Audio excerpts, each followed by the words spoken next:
Hey,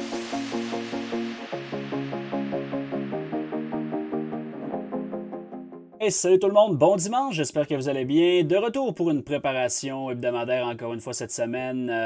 Une semaine vraiment quand même, je mentionnais, très critique la semaine dernière avec le FOMC. C'est ce qu'on a vu. On a vu une consolidation très majeure qu'on va pouvoir observer aujourd'hui en commençant par le retour sur la semaine dernière. Par la suite, petite overview du calendrier économique et finalement, évidemment, regarder du côté technique qu'est-ce qui nous attend cette semaine. Donc, on va commencer ça en revenant sur la semaine dernière. Qu'est-ce qui avait été, avant de plonger dans les charts, les points majeurs qui avaient été mentionnés dans cette préparation-là. Je mentionnais une fenêtre de 5 à 10 sessions vers l'OPEX de mars, qui était vendredi dernier, qui pouvait être, en fait, qui était un point pivot sur l'année. On était en plein là-dedans. Oui, j'aurais préféré comme qu'on donne une direction, mais finalement, on a donné une consolidation qui est tout aussi importante lorsqu'on va la quitter. Je mentionnais que je m'attendais à un début de semaine qui était bullish et par la suite à être très prudent à partir du mercredi FOMC. C'est exactement ce qu'on a vu. Si la force est encore présente après le Fed meeting, possible d'avoir un rallye s'établir jusqu'à la fin du mois. On a vu une belle force vendredi. On va observer ça ensemble aujourd'hui. Et je mentionnais que le short demeurait in play, qui demeurait le focus après le FOMC et ou la semaine prochaine, qui est la semaine qu'on va regarder pour se préparer maintenant. On n'a pas eu de rallye d'importance, donc on n'a pas, ce point demeure valide, mais on n'a pas encore testé des niveaux importants, donc pour le moment, pas grand-chose à dire là-dessus. Sur l'upside, les targets, deux targets qui ont été hits, on n'a pas été capable d'avoir de la force jusqu'au void en weekly, mais on a eu News High et 19,907. Le downside, je mentionnais que si le gap de vendredi dernier restait ouvert ou s'il était closé, on pouvait regarder ces niveaux-là, mais il est resté ouvert. Donc ça, c'est quelque chose qui avait été mentionné, qui a été bien respecté. Même chose sur le SP500, les deux targets, le gap fill et le CPI ont également été frappés. Du côté de Gold, on n'a jamais eu le dip sur le void en daily, donc je le considère comme absolument rien là-dessus. Donc, c'est ce que je viens de mentionner. Si on plonge dans les graphiques, notre focus était vers le void en weekly pour un rallye. Évidemment, le void en daily était première étape. On l'a vu puncher rapidement. Là, dès lundi, les targets longs ont pratiquement tous été frappés. Une autre tentative mercredi post-FOMC pour finalement consolider vraiment très très tight cette semaine. Même chose sur Nasdaq. Si on le regarde, puis by the way, les niveaux ici ne fit pas avec les chiffres que je vous ai dit tantôt parce qu'on a eu un rollover de contrats. Donc, on est passé des contrats du mois de mars au contrat du mois de juin. Donc, c'est ce qui explique ça, mais les dessins sont à la bonne place. Donc, initialement, si on plonge en une heure, juste plus précisément, là, vous voyez, je vous mentionnais le CPI comme niveau numéro 1 et l'entrée du gap comme niveau numéro 2. Weekly Void, niveau numéro 3. On est allé frapper le 1, le 2 et on a resté là-dedans. Vous voyez, sur le downside, je vous parlais du gap. Donc, on a vraiment rangé. C'est une semaine sideway. Il n'y a pas grand-chose à tirer de ça, du moins dans le retour sur la semaine. Beaucoup de choses à tirer qu'on va discuter éventuellement dans quelques minutes. Si on regarde rapidement les références, c'est quelque chose que je vous dis souvent. Si le dollar US fait fuck all, les indices vont être beaucoup moins portés à avoir du price action qui est clair ou du moins une direction. C'est ce qu'on a vu. Ça fait 2 semaines qu'on est sideway sur le dollar US. Ça fait 2 semaines qu'on est relativement sideway sur les indices. L'euro est quand même intéressant. Par contre, vous voyez qu'est-ce que je vous ai mentionné là, le first tap ici, je mentionnais, je ne crois pas que ça peut demeurer en place. On a vu un higher high sans être capable de prendre l'expansion et on a vu un beau retracement. Donc l'euro, je dirais qu'il était plus joli que le dollar US, même si les deux travaillent inversement. Je trouve que on a eu 3 jours straight up, relativement des belles chandelles, et 3 jours straight down, relativement des belles chandelles également. Le VIX est un point très intéressant ici. Vous voyez, on est revenu en dessous du chiffre 20 pour fermer la semaine. Je vous dirais, j'aurais tendance à dire, on pourra valider tantôt avec le graphique, mais qu'on a bâti une belle divergence là-dessus.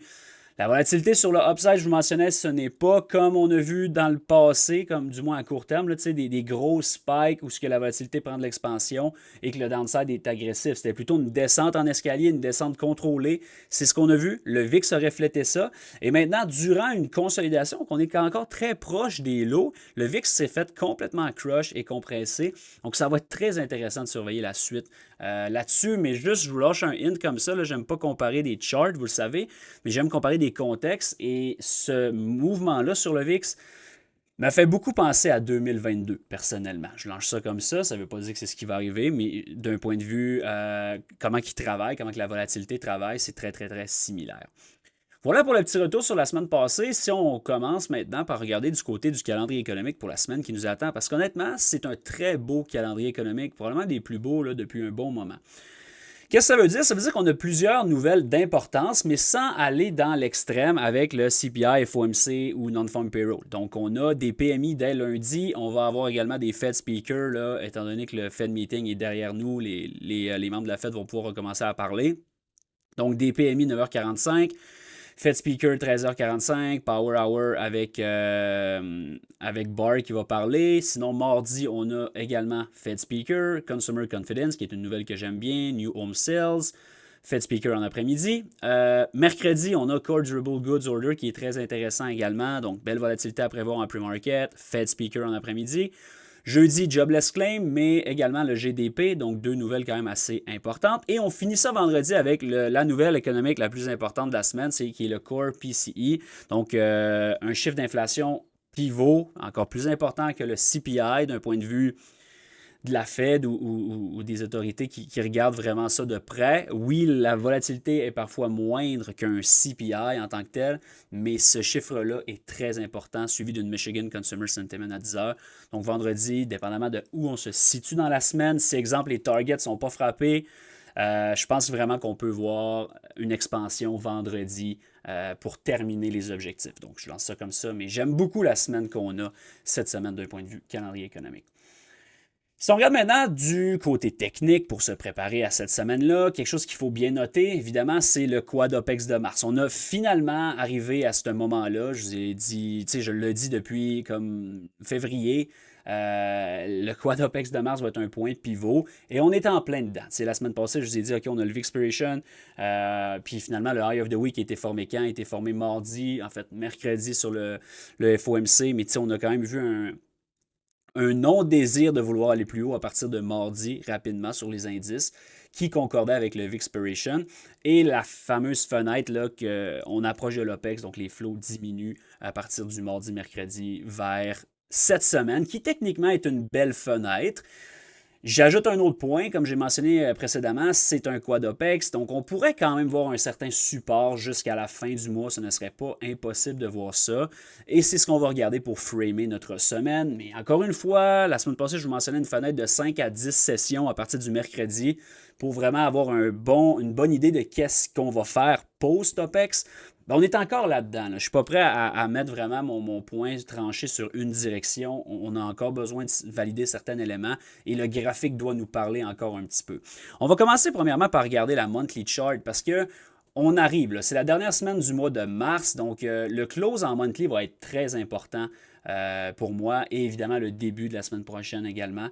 Donc ça, en ce moment, c'est quand même difficile de dire quoi que ce soit sur ce close-là. Si on close comme ça, j'aurais de la misère à croire qu'on va juste reverser. J'aimerais peut-être revoir ces lots-là en monthly.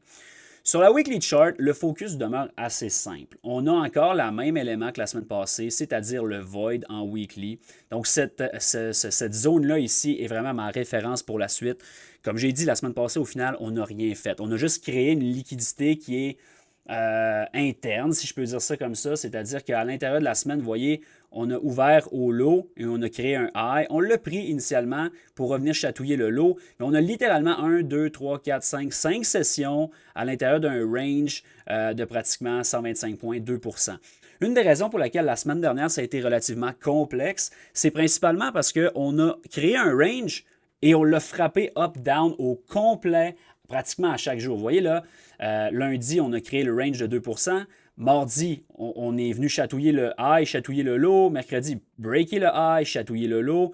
Jeudi, qui était vraiment très, très tight. Et vendredi, finalement, on est venu chatouiller le low avant de closer très haut. Donc, ça a été comme à chaque fois qu'on semble vouloir rejeter un niveau et qu'on pourrait avoir une confirmation, finalement, on va beaucoup plus haut. Et aller beaucoup plus haut ou beaucoup plus bas, dépendamment de quel côté on allait dans le range.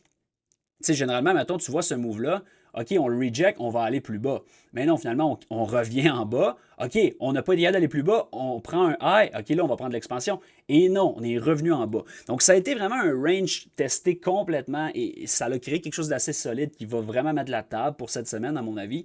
Mais c'était une semaine qui était relativement complexe la semaine dernière. Donc, voilà pour le SP500. Je vais vous donner quand même, je vais aller du côté du Nasdaq, puis après ça, on rentrera dans une chart en 1 heure et je vous donnerai vraiment mon plan un petit peu plus pointu, si je peux dire ça comme ça. Je vais venir enlever ça ici. Du côté du Nasdaq, même chose, si on regarde la monthly chart, ça va être très intéressant de voir le close qu'on va avoir sur cette chandelle-là. On n'a rien pris ou presque en monthly. C'est toujours intéressant de voir bigger pictures, qu'est-ce que ça dit. Sur la weekly chart, le main focus, évidemment, demeure. Bon, on va enlever ça également. Le main focus demeure le void en weekly. Donc, cette zone-là, c'est ma référence. Tant qu'on ne va pas jouer là-dedans, je ne peux pas établir un élément, à moins qu'on crée quelque chose d'autre, là, mais je ne peux pas avoir avec confiance affirmé qu'on reverse ou qu'on continue down. Il faut qu'on vienne se référer là-dedans et la réaction là-dedans va nous en dire long pour la suite. Si on flippe sur la daily chart maintenant, le plan que j'ai cette semaine, puis vous voyez l'Opex de marge, je vais l'enlever, là, mais on est on it, là, on est directement dessus. C'est la même chose. Le high of the week était formé lundi, le low of the week mardi. Donc, le range sur Nasdaq dès mardi était établi. Et le reste de la semaine, on a chatouillé up, chatouillé down, qu'est-ce qui est très difficile à naviguer. Qu'est-ce qui est le fun, par contre, dans ce genre de range-là, c'est qu'on a créé vraiment un high et un low très, très considérable. Qu'est-ce que je vais surveiller cette semaine, considérant qu'on est post-OPEX comme ça, Quad OPEX, c'est également, comme j'ai dit, ça peut se transférer un petit peu plus vers la fin du mois, c'est pas nécessairement right on sur l'expiration. Mais mon focus va demeurer bullish, personnellement, sur le début de la semaine et vers ce fameux void-là en weekly. Je m'attends cette semaine, initialement, si on va sur la chart en 1 heure, mon plan de match, c'est vraiment de voir le momentum qu'on a bâti vendredi se poursuivre relativement rapidement en début de semaine. Qu'est-ce que je voudrais voir? Vous voyez le void qu'on a créé sur la chandelle du close de vendredi. J'aimerais que ça demeure ouvert et ou retesté pour la session de lundi matin, voir de l'expansion vers le high de la semaine passée. Et j'aimerais voir justement de l'expansion over ça et pas qu'on rejette dans le bas du range. Ça ne veut pas dire qu'on ne peut pas le faire plus tard. Mais personnellement, j'aimerais voir de l'expansion ici, terminer le gap fill d'il y a 2 semaines là-dessus et graviter à l'intérieur du void sur la weekly chart. Donc, une fois qu'on serait là-dedans, ça redevient le même plan que la semaine passée. On tombe en observation. Et personnellement, dépendamment de plusieurs autres facteurs, je trouve que ça pourrait devenir intéressant de trouver un short là-dedans en swing pour une continuation lower. Premier target sur le short side va être le double bottom de la semaine passée, qui est également le low de la semaine passée, donc 19,600 dans ces coins-là. Et si jamais on a été up en premier, lorsqu'on va prendre ça, je ne m'attends pas à ce qu'on vende. Je m'attends à ce qu'on prenne de l'expansion et c'est ce que je vais surveiller. Est-ce qu'on est capable de créer quelque chose sur le downside et de le respecter ou le laisser ouvert? Si la réponse c'est oui, je pense personnellement qu'on amorce une continuation down vers les lows de cet été. Donc les lows, là, si on regarde en daily, encore une fois, là, on parle pour parler. Là, il va falloir que ça soit exactement comme j'ai de le mentionner pour que j'y fasse confiance. Mais je pense vraiment qu'on peut venir attaquer peut-être ces niveaux-là, ici, autour de 1800, qui nous donnerait un retracement supplémentaire de comme 6 à 7 et qui nous amènerait dans des niveaux très critiques. Donc, mon bias pour la semaine, initialement, va être bullish. Vers cette zone-là. Une fois qu'on frappe ça, je tombe un peu plus en mode observation et à la minute que j'ai un setup qui se forme short, parce qu'on pourrait très bien, là, en début de semaine, rider là-dessus et closer la semaine à quelque part là-dedans. Là. Ça se peut qu'on passe du temps là-dedans. Qu'est-ce que j'aimerais, c'est qu'on réagisse éventuellement pour donner un certain short. Ça va probablement être plus la semaine prochaine, mais c'est ce que je regarde. Si jamais on va, tu sais là, je vous ai donné un scénario où on va up et on continue en début de semaine, qui serait l'idéal pour moi. Si c'est l'inverse qui se met en place, je vais être un petit peu plus sceptique. Dans le sens que, à partir du moment où on va ne pas respecter ce void-là, exemple qu'on le break avec violence et qu'on reste en dessous, je pense personnellement qu'on a un short qui se joue vers les mêmes niveaux, vers les lows de la semaine dernière, mais je deviendrai très prudent pour la suite. On pourrait très bien venir reprendre le low ici et ensuite donner une certaine réaction pour revenir attaquer les highs. Et si c'est le cas, je ne regarderai probablement pas pour shorter ici. Donc, tout va dépendre de l'ordre dans lequel les choses sont faites. Oui, je vous parle de ces niveaux-là comme étant très importants. On a pris de l'expansion over ce high-là et le void de référence. Mais ça demeure un close d'un vendredi OPEX exactement, littéralement, vite à l'œil comme ça, là. autour de 50% du range. Donc, je peux pas comme mettre... j'aimerais que ça soit ça, mais ça ne veut pas dire qu'on ne peut pas continuer à consolider là-dedans avant de retourner. Mais le meilleur scénario possible, on regarde ce void-là ouvert et on s'y réfère pour une portion de la semaine. Tant qu'on le laisse ouvert, je demeure très bullish à très court terme. Si on le flippe, c'est pas la fin du monde. Je regarderai vraiment ce niveau-là. 19,802, si on prend de l'expansion en dessous de ça, on peut être confiant qu'on vienne attaquer les lots de vendredi qui sont également les lots de la semaine. Donc, c'est ça le plan sur le SP500. On va aller sur le Nasdaq un peu plus en 1 heure. C'est la même chose. Du côté du SP500, par contre, on n'a pas encore pris le niveau de référence. Donc, ce void-là m'intéresse moins. Je veux dire, on peut quand même le tracer puis accorder une certaine importance, là. Mais les deux niveaux qui m'intéressent sont 57,30 et 56,88. Si on prend de l'expansion ici, j'aime le long. Si on prend de l'expansion ici, j'aime le short. Et dépendamment de bigger pictures, qu'est-ce qu'on a fait en premier, évidemment, on pourrait jouer ensuite l'opposé. Si jamais ça se met à fader plus bas, il y a vraiment beaucoup de place également sur le SP500. Mon premier target cette semaine serait 5500 si jamais on va plus bas. De façon considérable là, à l'extérieur du range et pour une continuation, ça serait ça mon plan de match. Ça ressemble à ça pour les indices. Maintenant, si on regarde un peu du côté des références, parce qu'il y a quand même des niveaux intéressants à surveiller. J'aime le dollar US pour la première fois depuis 2 semaines. J'aime le first tap avec précision de notre niveau. Rally, respect de cette zone-là. Lower low, subtil et quand même une belle expansion sur le upside. Vous voyez comment on n'a rien créé, par contre. Pour ça, je vous disais tantôt que l'euro est un petit peu plus clean, un petit peu moins de wick. Le dollar US est vraiment très wicky en ce moment. Mon focus, mon bias sur le dollar US, jusqu'à preuve du contraire, serait de voir une certaine expansion et une certaine continuation up en début de semaine. Et par la suite, même chose, observer comment on travaille à l'intérieur de ça. On a un void en daily, void en weekly. Il n'y a pas grand-chose là à gauche sur ces niveaux-là si on se met à prendre l'expansion. Je targeterai initialement ce void-là en 1 heure cette semaine. Donc, je m'attends de voir ça être punché à un moment ou à un autre. Vous voyez ce bottom-là également, je préférerais qu'il reste en place pour qu'on confirme un flip de ça. Donc, j'aimerais que, on peut peut-être le mettre en gris là, pour que vous le voyez. Mais j'aimerais que si jamais on va down en premier, qu'on trouve un support relativement rapidement là-dedans avant d'aller puncher les highs. C'est pas le plus beau, je ne suis pas 1000% confiant avec ça. J'aime vraiment la structure qu'on a mis en place, mais j'aime pas le manque de conviction pour l'instant, autant up que down. Du côté de l'euro, c'est évidemment un peu l'inverse. J'aime beaucoup ce setup-là, je vous l'ai dit, c'est exactement un copier-coller inverse de ce que le dollar US a fait, qu'est-ce qui est bien. Maintenant, on a pris un swing low ici. Il faudrait qu'on prenne de l'expansion pour aller attaquer. On a un void en daily qui est assez massif.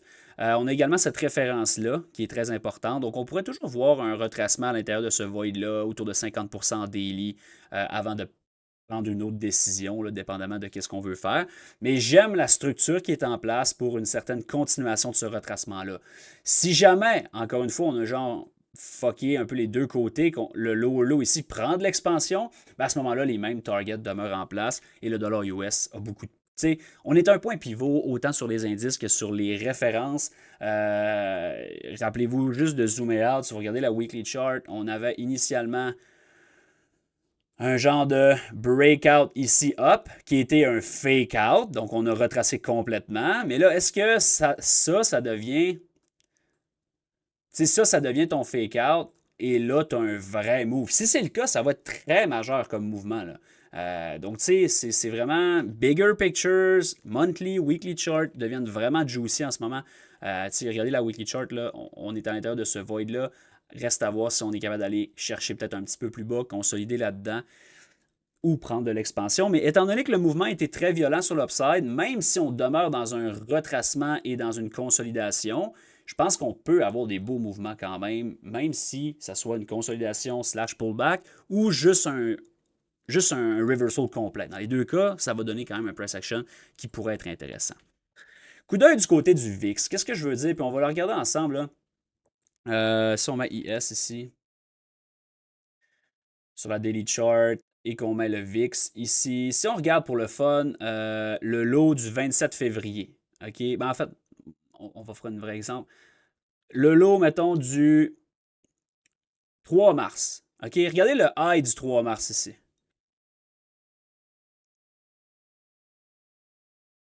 Je vais le mettre en cyan, juste pour que ce soit visuel, là, pour que vous ne mélangez pas avec les autres lignes. Vous voyez le high du 3, le low du 3 mars sur le VIX. On a fait un lower low vendredi, OK? Et qu'est-ce qu'on a sur le SP500? On a c'est pas juste pas une petite divergence, on a un méga lower low. On s'entend dessus?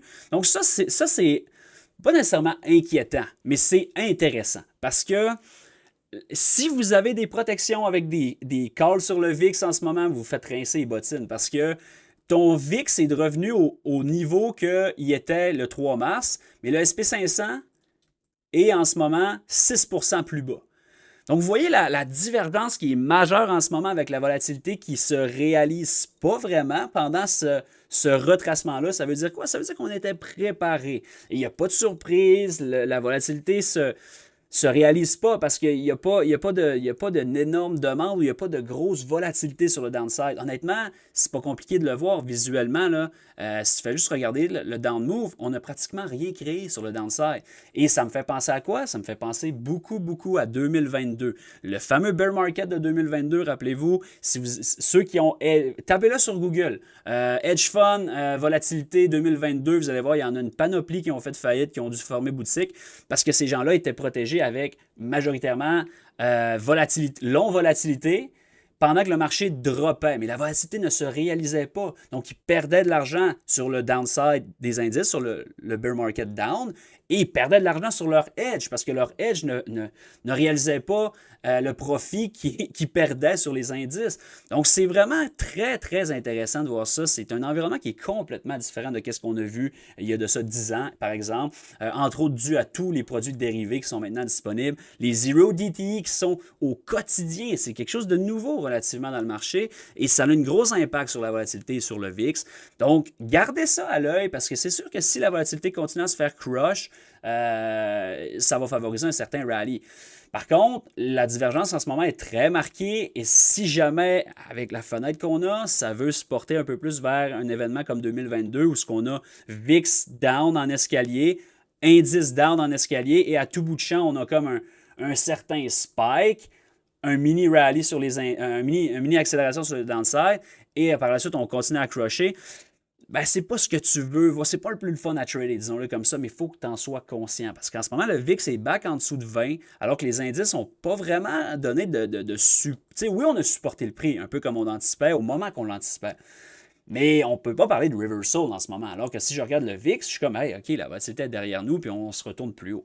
Ce qui est une possibilité. Si c'est le cas, attendez-vous que ça soit très violent sur les indices et le VIX continue à se faire crush. Donc, voilà, je voulais vous parler un petit peu de ça parce que c'est quand même assez important. Quelques titres à surveiller pour la semaine. Je pense vraiment qu'il y a certains, des titres qu'on surveille déjà. Vous voyez la précision sur le gap fill sur Tesla. Personnellement, j'aime Tesla over 2,50 cette semaine. Je pense que ça peut donner vraiment un punch. J'aime le lower low, gap, reclaim, la force de vendredi. J'aimerais voir gap fill, peut-être même 2,87 dans ce coin-là. Ça pourrait être relativement intéressant. Donc, Tesla en est un pas pire. AMD est probablement mon préféré encore une fois. La semaine passée, je vous avais parlé de voir ce break-là retest. C'est pas mal ça qu'on a vu, by the way. Là. Ça ressemble à ça. De loin, le plus fort du côté des AMD. Est-ce que vous voyez un range là-dedans? Non, personnellement, je vois une direction, alors que tout le reste est dans un range. Donc, ça, c'est le genre d'élément, le genre de titre que j'aime d'un point de vue force-faiblesse relative. On est dans un élément quand même assez important, mais personnellement, si on a un dip first et que les indices hold, comme j'ai mentionné tantôt, ben je pense vraiment que ça peut servir d'accélération pour venir peut-être. Je regarderais pour peut-être le point de départ de ce down move-là. Donc, comme 110, 115, là encore, 5 à 10% minimum, à mon avis, de upside potentiel si on a du long. À l'inverse, par contre, si jamais les indices rejettent le void en weekly, ça demeure mon top watch pour du short vers 92. Donc, il y a des belles opportunités, il va y avoir de la belle volatilité. Du côté d'Apple, je vous donnais la semaine passée mon intérêt envers ce gap-là. Il est encore valide et même plus que jamais. J'aime le breakdown, j'aime le genre de flag que breaké vendredi et la conviction sur la suite. Je serais bullish peut-être lundi, mardi, en début de semaine, graviter là-dedans, voir les indices graviter dans le void en weekly, prendre une décision par la suite. Donc, soit devenir flat, soit devenir break-even, stop loss, soit shorter dans cette force-là qui pourrait être très intéressante, dépendamment de comment qu'on le fait et où ce qu'on est dans la semaine. Donc, ça ressemble à ça, les 3 titres pas mal chouchou que j'ai cette semaine. Il y a une liste de plus de 20 titres qui a été postée dans le Discord également pour les membres premium. Donc, plusieurs entrées qui vont devenir intéressantes. Juste un que j'ai en tête, là, Ford en est un pas pire. J'aime la rejection qu'on vient de faire ici, dépendamment de ce qu'on fait pour la suite. Si vous regardez sur la weekly chart, c'est un setup qui est extrêmement juicy avec un méga range. Donc, j'aime personnellement le short sur Ford si jamais on est capable de prendre l'expansion en dessous de 10 et perdre le lot de vendredi. Donc, ça ressemble à ça pour cette semaine. Je vous souhaite une très belle semaine. Venez nous rejoindre encore une fois sur Discord. On trade en live à tous les jours. Tout est partagé, les alertes, les call-outs, les listes de swing, etc. Donc, tout est là pour voir votre trading prendre un autre niveau. Et tout est fait en temps réel devant vous autres. Donc, il n'y a pas de questionnement à dire c'est-tu vrai, c'est-tu pas vrai. C'est éducatif, c'est là, c'est devant vous autres. Juste là-dessus, je vous souhaite une bonne préparation et on se voit demain. Salut tout le monde.